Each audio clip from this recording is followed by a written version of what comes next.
Ayan, sabi diyan. Sara Duterte tells House to wait for response to impeachment complaints. Talagang matigas si Sara. To go faster if Duterte won't respond to complaints. Lalong bibilis, mga kababayan. At her option, the BP may or may not comply with the notice. However, her failure to file her verified answer within the said period shall be deemed a waiver of her right to submit her answer and shall be considered to have that I'm waiting for the warrant of arrest of the ICC.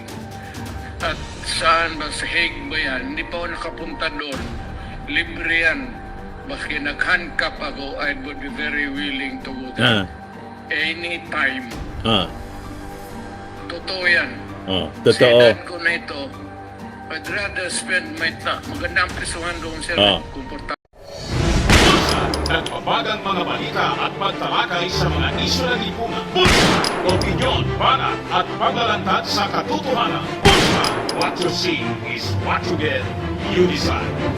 Mr. Maravillas, kamusta na yung impeachment ni Sara Duterte? Ngayon na, yung last mga kababayan, last day, deadline niya ngayon mga kababayan, until 5 o'clock. Pinapaghintay ni Sara, hintay lang niya kayo ng sagot ko, boss na boss. Ayan, sabi diyan. Sara Duterte tells House to wait for response to impeachment complaints. Talagang matigas si Sara. Kaya sabi ni Attorney Wilfredo Garrido, the problem is the House gave the non-extendable 10 days to answer, and the Lunen Ponencia explicitly stated that this privilege can be waived. If you fail to answer within the period, the House will not wait and declare you to have waived your right and proceed receive evidence ex parte, sabi ni Attorney Wilfredo Garrido. Hindi siya yung masusunod dito. Ang boss dito yung Congress. Binigyan ng authority ng Supreme Court kasi nagpetisyon sila. Sabi nga natin, napasama patuloy. Magsasagawa ngayon ng mini-trial ang Congress ng impeachment. O ito, sabi dito sa Inquirer.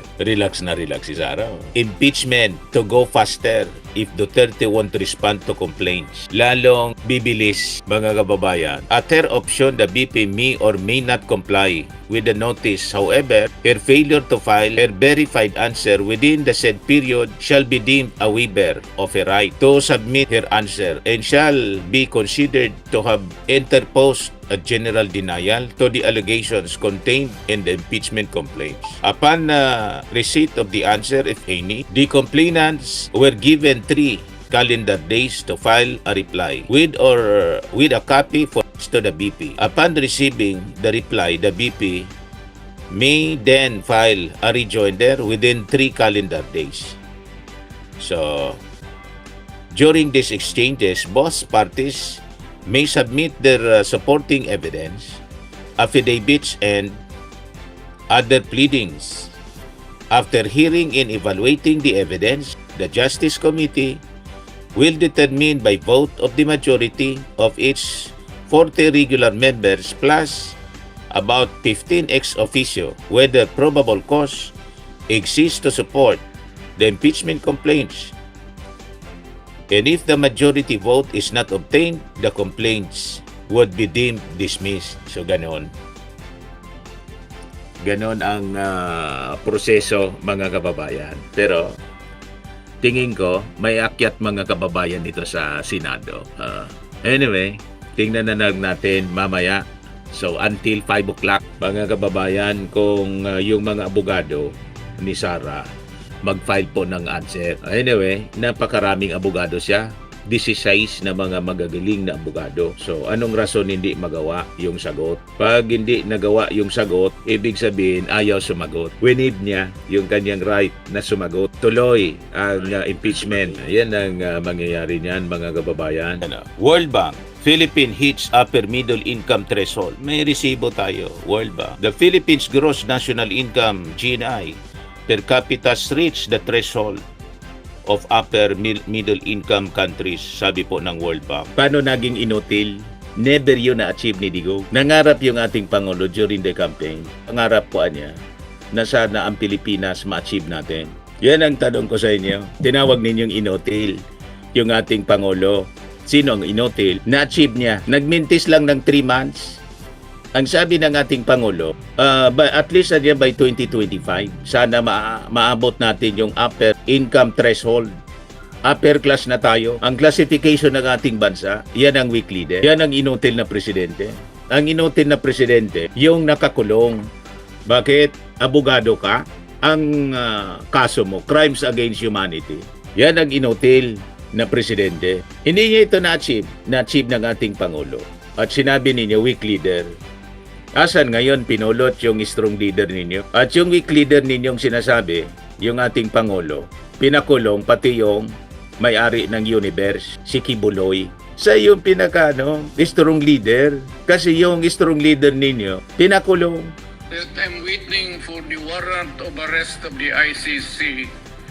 At saan ba? Sa Hague ba yan? Hindi pa ako nakapunta doon. Libre yan. Maski nag-handcuff ako, I would be very willing to go there. Anytime. Totoo yan.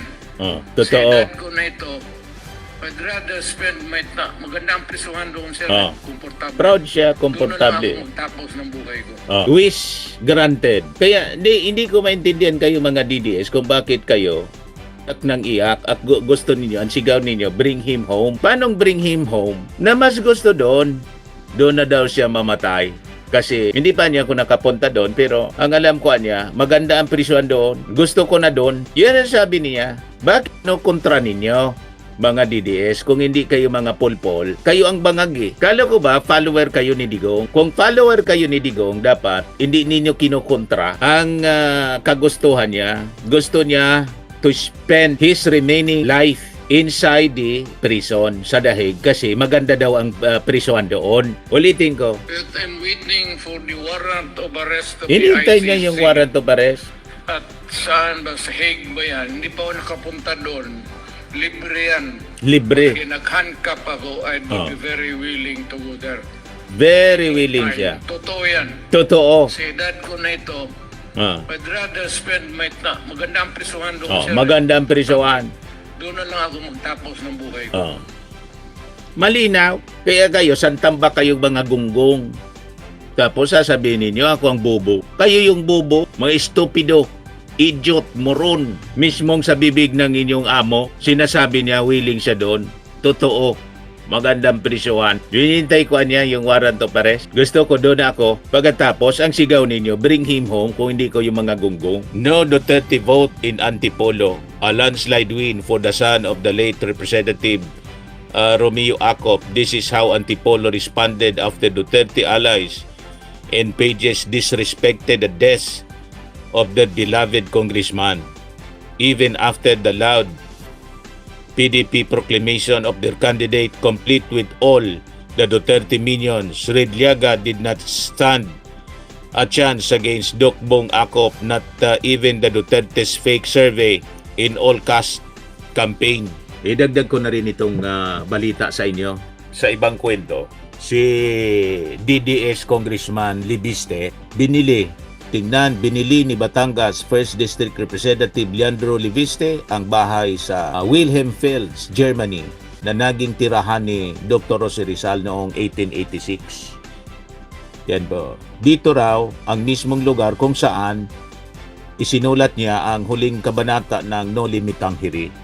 Binili ni Libiste. Very good niya, Mr. Maravillas. Very good. Libiste buys house. Inquirer. Manila Standard. Di ba? Adi ano niya, Mr. Maravillas, ang masasabi mo dyan? Maganda to kasi pinapakita ni Libiste na mapera siya. So, kailangan niya, wala na siyang justification, mga kababayan, na wala siyang kakayan na magbayad ng 24 billion na fine sa kanya doon sa problema niya sa solar na hindi niya nagawa. Sinisingil siya ng gobyerno kasi hindi niya nagawa may deliver yung solar. And because of that, fine siya 24 billion. Nagreklamo siya, si Libiste. Gustong tumawad, hindi nga niya kaya. Paano hindi kaya? May pambili ka nga ng bahay sa Germany. Hindi nag-iisip, gusto magyabang. Hindi magyabang ka. Binili mo yon. Anong rason hindi ka makabayad ng fine, 24 billion? May pambili ka, pagkatapos hindi ka magbayad ng fine, 24 billion. Ano yan? So ito yung patunay.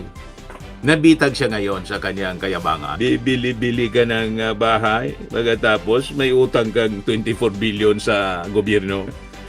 Anyway, mga kababayan, yun na lang po kasi may kailangan pa tayong gawin. Ako po si Dante Maravillas. Bye-bye. God Firmax bless. Firming and Lifting Cream, pinapahid po sa mga pulses in affected area. Mainam po sa paninigas ng mga kasukasuan. Ito naman po, Automax Radiant Serum. Sa mukha naman yung application, anti-aging po siya. You will look 10 years younger than your age. Sa mga cancer patients naman po, baka lang gusto ninyo itong itry. Ning siya red mixed fruit drink. Hindi mo po siya gamot, food supplement siya. Kaya lang, gawa siya mga kababayan sa goji berry. Yung goji berry may anti-cancer properties. O ngayon, yung mga inquiries ninyo, dumiritso na lang kayo sa aming messenger sa Facebook para masagot namin agad. Ayos pa? Ayos na ayos niya, Mr. Maravilla. Sa mga nagana po ng malinis and spacious fitness gym, pumunta lang po kayo sa aming Colossal Fitness Gym. May Grab car rental din po kami. But anyway, ito po pala yung aming bagong product na binibenta online. I am worldwide amazing pure organic barley powdered drink mix from Australia. Negosyo to ng aking anak na architect entrepreneur Riz Maravillas. Ayan po. Kontakin na lang po ninyo siya, Riz Maravillas on Facebook. Ang mga health benefits niya, boost immunity, improves digestion, enhance energy levels, packed with antioxidants, prevent cancer. Ito naman po yung bago naming product na binibenta online.